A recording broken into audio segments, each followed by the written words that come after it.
Himachal high court ने दिल्ली स्थित राज्य सरकार के हिमाचल भवन की संपत्ति को अटैच करने के आदेश दे दिए हैं। न्यायाधीश अजय मोहन गोयल की अदालत ने सेली कंपनी को 64 करोड़ रुपए का अपफ्रंट प्रीमियम ना देने के मामले में ये आदेश पारित किया है। इतना ही नहीं, कोर्ट ने कंपनी को अपफ्रंट प्रीमियम पर 7% ब्याज भी देने को कहा है। गौरतलब है कि साल 2009 में राज्य सरकार लाहौल स्पीति में सेली कंपनी को 320 मेगावाट का बिजली प्रोजेक्ट आवंटित किया गया था। सरकार ने उस समय प्रोजेक्ट लगाने के लिए सीमा सड़क सुरक्षा यानी कि BRO को सड़क निर्माण का कार्य दिया। करार के मुताबिक सरकार ने कंपनी को मूलभूत सुविधाएं उपलब्ध करवानी थी ताकि समय पर कंपनी प्रोजेक्ट का काम पूरा कर पाती, मगर सरकार की ओर से कंपनी को सुविधाएं नहीं दी गई। मूलभूत सुविधाएं ना मिलने के कारण प्रोजेक्ट बंद करना पड़ा और सरकार को वापस दे दिया गया। इस पर सरकार ने कंपनी की अपफ्रंट प्रीमियम जब्त कर ली है और इसके बाद कंपनी ने साल 2017 में हाईकोर्ट में रिट याचिका दायर की। कंपनी ने अदालत को बताया कि मूलभूत सुविधाएं ना मिलने की वजह से प्रोजेक्ट सरकार को वापस दिया गया है और कोर्ट ने दोनों पक्षों को सुनने के बाद सरकार को सेली कंपनी को 64 करोड़ अपफ्रंट प्रीमियम वापस लौटाने के आदेश दिए थे। बता दें कि हिमाचल सरकार ने दिल्ली में लगभग 32 कमरों का भवन बना रखा है, जहां पर प्रदेश के नेताओं के अलावा ब्यूरोक्रेट्स, इनके रिश्तेदार, कई बार आम जनता भी रुकती है। हाईकोर्ट में ये संपत्ति कंपनी को देने के आदेश दिए गए हैं। और अब इसी मामले को लेकर नेता प्रतिपक्ष जयराम ठाकुर का वक्तव्य भी सामने आया है। वो कहते हुए नजर आए कि हिमाचल प्रदेश सरकार अपना पक्ष मजबूती से नहीं रख पाई। हिमाचल के सम्मान का प्रतीक कहे जाने वाला हिमाचल भवन को आज कुर्क करने का आदेश हो गया है। इससे बड़ी शर्म की स्थिति प्रदेश के लिए और क्या ही हो सकती है। प्रदेश की इज्जत मुख्यमंत्री और उनकी सरकार ने तार-तार कर दी है। हिमाचल आज नीलामी की दहलीज पर खड़ा है और इसी के साथ पूर्व मुख्यमंत्री जयराम ठाकुर ने कहा कि हिमाचल प्रदेश सरकार में प्रदेश के हाइडल प्रोजेक्ट और पूरे प्रदेश को बर्बाद कर दिया।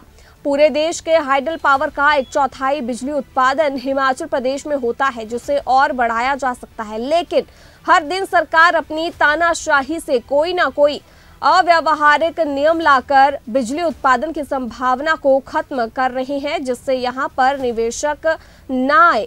निजी सेक्टर के साथ साथ सरकार ने केंद्र सरकार के उपक्रम जो हाइडल बिजली उत्पादित करते हैं उन्हें भी रोकने की कोशिश की है। पॉलिटिकल जो उनके इश्यूज हैं उसके प्रति तो सजग है, वो तो कैबिनेट रैंक के साथ बनाए गए हैं। जहां जितने साथी सहयोगी हैं वो कैबिनेट के दर्जे के बिना कोई है ही नहीं, उसके बिना चलता नहीं है।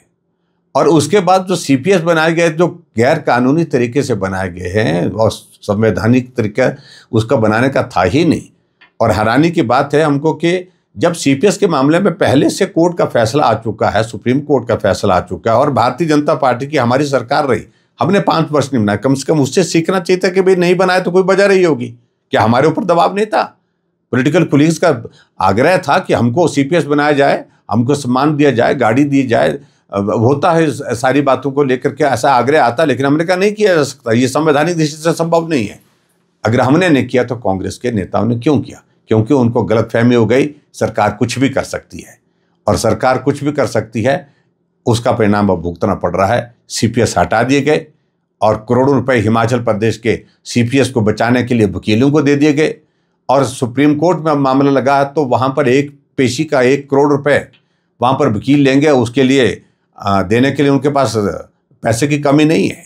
लेकिन हिमाचल प्रदेश में कर्मचारियों को सैलरी नहीं, पेंशन को पेंशन नहीं, आउटसोर्स कर्मचारियों को नौकरी से निकाल दिया और आउटसोर्स के मामले में भी हाईकोर्ट का फैसला आया कि आप नहीं कर सकते हैं। तो सारी चीज़ को लेकर के सरकार की फजीयत लगातार होती जा रही है हिमाचल प्रदेश में और सरकार गंभीरता में अभी तक भी इन सारी चीज़ों की, इन घटनाओं के बावजूद भी नहीं आ पा रही है। सरकार ने हाइडल सेक्टर तो पूरी तरह से तबाह किया और हाइडल सेक्टर नहीं, मैं कह रहा हूं कि हिमाचल प्रदेश ही तबाह हुआ है। बहुत बड़ा जरिया हिमाचल प्रदेश में आय का हाइडल सेक्टर है, जहां पूरे देश भर में 45,000 मेगावाट जनरेट होती है हाइडल सेक्टर में, उसमें 11,000 मेगावाट कॉन्ट्रीब्यूशन हिमाचल प्रदेश का है। इसको और बढ़ाया जा सकता है, लेकिन जो पॉलिसी में हर रोज परिवर्तन करके और बेवजह जो व्यवहारिक चीज़ें नहीं हैं वो चीज़ें करने के बाद जितने भी हाइडल सेक्टर में जो हमारा पोटेंशियल था वो धरा का धरा रह गया, पानी बह करके चला जा रहा है। लेकिन उसके बावजूद जो इन्वेस्टमेंट करने के लिए हिमाचल प्रदेश में पावर प्रोजेक्ट में आने वाले थे लोग, उन सबको तो दरकिनार किया ही किया, वो तो वापस मुड़ करके चले गए।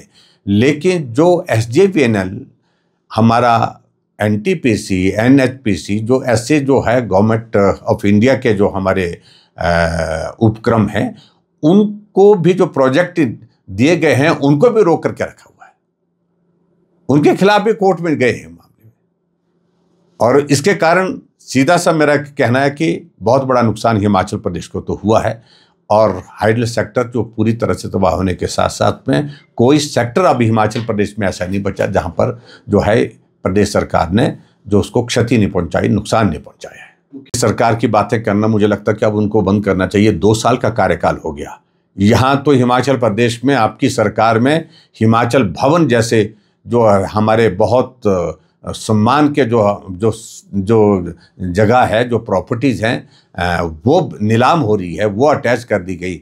इससे बड़ा दुर्भाग्य कोई हो नहीं सकता है। मैं समझता हूँ कि उनको सोचना चाहिए 2 साल पुरानी बातों को छोड़ करके वर्तमान में वो 2 सालों में क्या कर पाए हैं। हिमाचल नीलाम होने की स्थिति में हो गया है, हिमाचल गिरवी होने की स्थिति में हो गया है। ये स्थिति हिमाचल प्रदेश में वर्तमान कांग्रेस पार्टी की सरकार की हुई है। सरकार अपने पक्ष को ठीक प्रकार से रखने में पूर्णतः असफल हुई है।